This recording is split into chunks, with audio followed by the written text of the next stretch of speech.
नमस्कार मित्रांनो, स्वागत आहे आपणा सर्वांचं मनपूर्वक पुन्हा एकदा आपल्या या यूट्यूब चॅनलमध्ये. मित्रांनो, गेल्या काही दिवसांपासून एक बातमी खूपच जोर धरताना दिसून येत आहे आणि ती म्हणजे इथून पुढे 5 वर्षी शिक्षक भरती होणारच नाही. शिक्षक भरती होणार नाही, मग नेमकं होणार तरी काय? 2025 मध्ये महाराष्ट्र शासनाने आता 6 महिने झालेले TIT म्हणजे teacher substitute and intelligence test घेतलेली आहे. शिक्षक अभियोग्यता आणि बुद्धिमत्ता चाचणी असं आपण जिला म्हणतो. शिक्षक पात्रता परीक्षा घेतल्या जात आहेत. आता CTETची परीक्षा देखील होणार आहे. मग शिक्षक भरती होणार नाही आणि मग परीक्षाच घेऊन काय करणार आहे शासन? खरंच मित्रांनो, थोडासा विचार करा, अजिबात गोंधळून जाऊ नका. या बातमीमध्ये खरंच काही तथ्य आहे का? आणि जर मग असेल तर मग पुढचा मार्ग कोणता? आपण काय करायला पाहिजे? ह्या सगळ्या गोष्टींची सविस्तर अशी चर्चा आपण अगदी थोडक्यात जास्त वेळ न घेता या व्हिडिओमध्ये करणार आहोत. त्यामुळे मित्रांनो, व्हिडिओमध्ये शेवटपर्यंत राहा. व्हिडिओ शेवटपर्यंत नक्की बघा. आणि तुम्हाला चॅनलवर नवीन असाल तर एक विनंती करतो की चॅनलला सबस्क्राईब करा, बेल आयकॉनला प्रेस करा, जेणेकरून तुम्हाला शिक्षक भरतीच्या संदर्भातील सर्व असे महत्त्वपूर्ण अपडेट्स आपल्या चॅनलच्या माध्यमातून मिळत जातील. मित्रांनो, सर्वात पहिलं जर आपण बघितलं या बातमीकडे, तर सरकारने कुठली अशी अधिकृत सूचना जारी केलेली आहे का?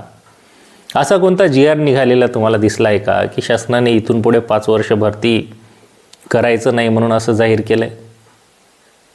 अजिबात नाही आहे. कुठला GR आलेला नाही आहे आणि कुठली अशी अधिसूचना नाही आहे, कोणतं पत्र देखील आलेलं नाही. उलट संच मान्यता अपडेट 2025-26ची संच मान्यता अपडेट करण्याची जी प्रक्रिया आहे ती अतिशय वेगाने मोठ्या प्रमाणावर चालू असल्याचं आपल्याला दिसून येतं. या संदर्भातले पत्र देखील आल्याचे आपल्या समोर आहेत. आपल्या चॅनलवर आपण ते मांडले देखील आहेत. मित्रांनो, आता तुम्ही बघितलं असेल की संच मान्यता 2024 याच्यानुसार शिक्षकांची जी अतिरिक्त होण्याची संख्या होती ती खूप मोठी होती. मग आता जर त्यांचं समायोजन करत बसलं असतं सरकार, तर मग काय होईल की पुढची जी भरती प्रक्रिया होईल त्याच्यामध्ये जी काही संच मान्यता अपडेट होईल, मग त्या अपडेट झालेल्या संच मान्यतेनुसार पुन्हा काही जर शिक्षक अतिरिक्त झाले तर मग त्यांचं देखील समायोजन करणं आवश्यक राहील की नाही. म्हणून त्यांनी या दोन्ही गोष्टीला तात्काळ स्थगिती केलेली आहे की आता सध्या तुर्तास कोणचं समायोजन करायचं नाही. एकदा 2025-26ची ही जी संच मान्यता आहे हिला अपडेट होऊ द्या आणि त्याच्यानुसार आपल्याला समजून जाईल की जागा किती आहेत आणि त्याच्यानुसार अस्तित्वात असलेले शिक्षकांना किती कार्यरत ठेवता येईल आणि किती शिक्षक अतिरिक्त होतील. मग अतिरिक्त झालेल्या शिक्षकांचं समायोजन होईल आणि त्यांचं समायोजन झालं की नंतर उर्वरित ज्या रिक्त जागा असतील त्या रिक्त जागा पवित्र पोर्टलवर येणार आहेत आणि पवित्र पोर्टलवर मग जाहिराती अपलोड व्हायला सुरुवात झाल्या की आपल्यासारख्या जे काही मित्रमंडळी आहेत है ना, आपले जे मित्र आहेत टेट परीक्षा दिलेले अभियोग्यता धारक आहेत, यांना टेट 3 मध्ये प्राधान्यक्रम देणे, पवित्र पोर्टलवर रजिस्ट्रेशन करणे आणि अशा गोष्टी सुरू होतील. सुरुवातीला रजिस्ट्रेशन करायचं, मग रजिस्ट्रेशन केल्याच्या नंतर जागा बघून तुम्हाला त्यामध्ये काय येत असतात, प्रिफरन्सेस येतात, मग त्याला तुम्हाला असाइन करायची सुविधा, अशा गोष्टी सुरू होतात. मग आता हे सगळं चालू आहे एकीकडे, पण आता ही प्रक्रिया काही अशी एकदमच झटकापटकी होणारी नाही आहे मित्रांनो. त्याला वेळ लागतेच. आणि एक आहे की पवित्र पोर्टलवर रजिस्ट्रेशन ही प्रक्रिया तर जर सुरू झाली असती तर एकंदरीत थोडासा दिलासा आपल्याला मिळाला असता. पण रजिस्ट्रेशनची प्रक्रिया देखील सुरू झालेली नाही आहे आणि ज्या काही पडद्याच्या मागे घडामोडी होत आहेत ह्या आपल्यासमोर उघडपणे दिसत नसल्यामुळे आपल्याला कुठंतरी वाटते की प्रक्रिया थांबलेली आहे. वास्तविक पाहता शिक्षक भरतीची प्रक्रिया ही खूप लांबलचक प्रक्रिया आहे आणि ही एक शिक्षक भरती जवळपास फर्स्ट फेज, सेकंड फेज आणि त्याच्यामध्ये उर्वरित रिक्त, अपात्र, गैरहजर अशा राऊंडमधून ती पास काय होत असते, प्रोसेसिंगमध्ये चालते. मग हिला 1, 2, 3 जवळपास असे वर्ष लागतात मित्रांनो. म्हणजे लांबलचक चालणारी ही प्रक्रिया आहे. त्याच्यामुळे ही प्रक्रिया अद्याप सुरूच झालेली नाही आहे. ही एक चिंतेचीच बाब आहे. पण आता इथून पुढे 5 वर्षे शिक्षक भरती होणारच नाही हे म्हणणं मात्र चुकीचं आहे. याचं कारण असं की जागा निघणारच आहेत, रिक्त जागा आहेतच. वास्तविक अपेक्षा एवढ्या रिक्त जागा आहेत का नाही हा मोठा प्रश्न आहे.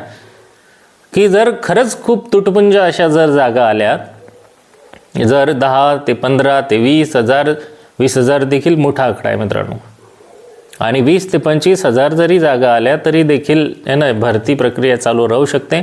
पण एवढ्या कमी जागा आल्या तर मग मेरिट काय होणार? मेरिट वाढणार आहे.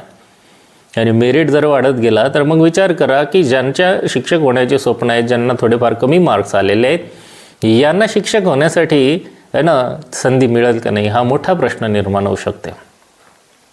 म्हणजे थोडक्यात जर सांगायचं असेल तर पेपरमध्ये जी बातमी आहे त्याच्यामध्ये एक भीती व्यक्त केली गेली आहे.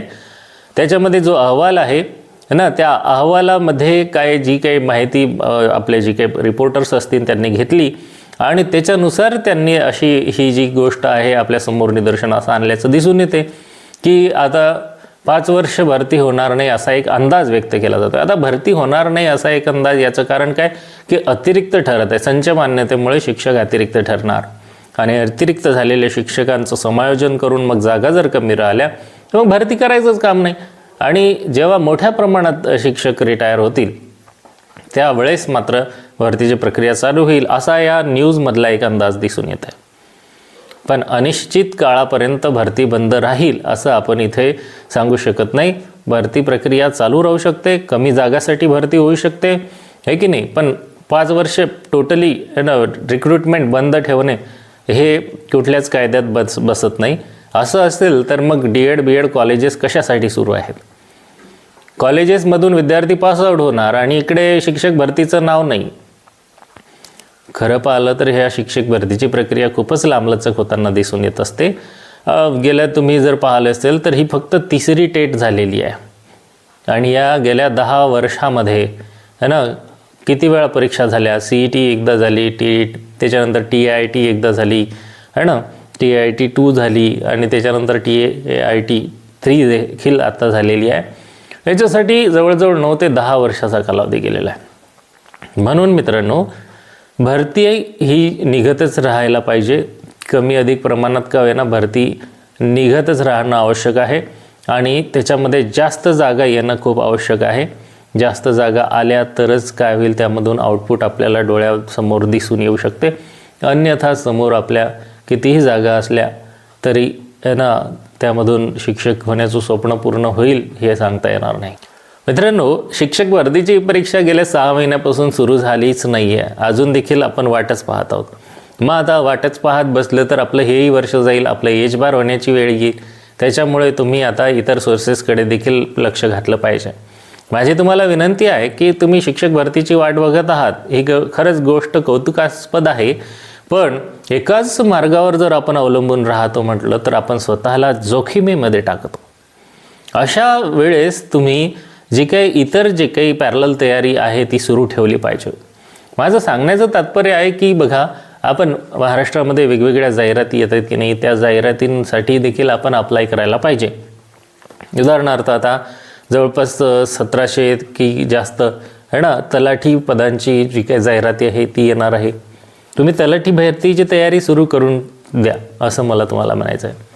तलाठी भरतीसाठी तुम्हाला जो अभ्यासक्रम आहे तो मी सगळा या चॅनलवर, आपल्या चॅनलवर सांगणार आहे. तो तुम्ही बघायचा आहे आणि त्याच्यानुसार आपली तयारी चालू ठेवायची. अभ्यास काय फार वेगळा येत नाही आहे जो की आपल्याला याच्यामध्ये आहे ना, त्याच पद्धतीने पण अतिरिक्त थोडी ॲडिशनल तयारी करावं लागणार आहे.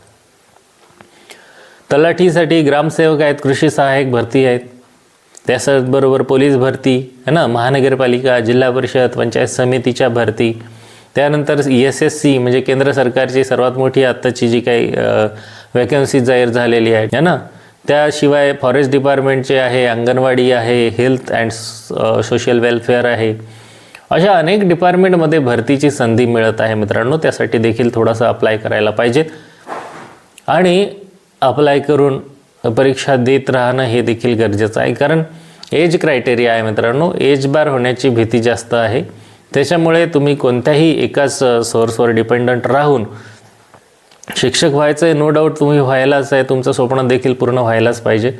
पण यासोबतच इतर काही गोष्टींकडे जर तुम्ही लक्ष दिलं तर निश्चितच तुमचं वेळ, तुमचं वय आणि तुमची जी शैक्षणिक पात्रता आहे ती व्यर्थ जाणार नाही. त्याच्यामुळे तुम्हाला एक विनंती आहे की इतर स्पर्धा परीक्षांकडे देखील थोडंसं लक्ष राहू द्या. आपल्याच चॅनलवर आपण आपल्या माध्यमातून तुम्हाला CTETच्या परीक्षेविषयी देखील गायडन्स सुरू ठेवणार आहे आणि तलाठी भरती आगामी हिला लक्ष देऊन त्या संदर्भात देखील तुम्हाला त्या संदर्भात माहिती मिळणार आहे मित्रांनो. त्यामुळे चॅनलवर तुम्ही अपडेट राहू शकता आणि याच्या माध्यमातून तुम्ही अपडेट राहून आपली जी काही स्वप्न आहे ती पूर्ण करू शकता.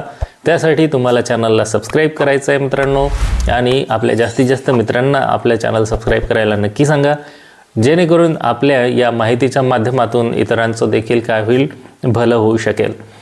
तर अशाच नवीन माहितीपूर्ण व्हिडिओसाठी तुम्ही चॅनलला सबस्क्राईब करून ठेवा, बेल आयकॉनला प्रेस करून घ्या आणि जास्तीत जास्त मित्रांपर्यंत हा व्हिडिओ नक्की शेअर करा. पुन्हा भेटूया नवीन माहितीसह नवीन व्हिडिओमध्ये. तोपर्यंत आपणा सर्वांना खूप खूप शुभेच्छा. जय हिंद, जय महाराष्ट्र. व्हिडिओ शेवटपर्यंत बघितल्याबद्दल धन्यवाद.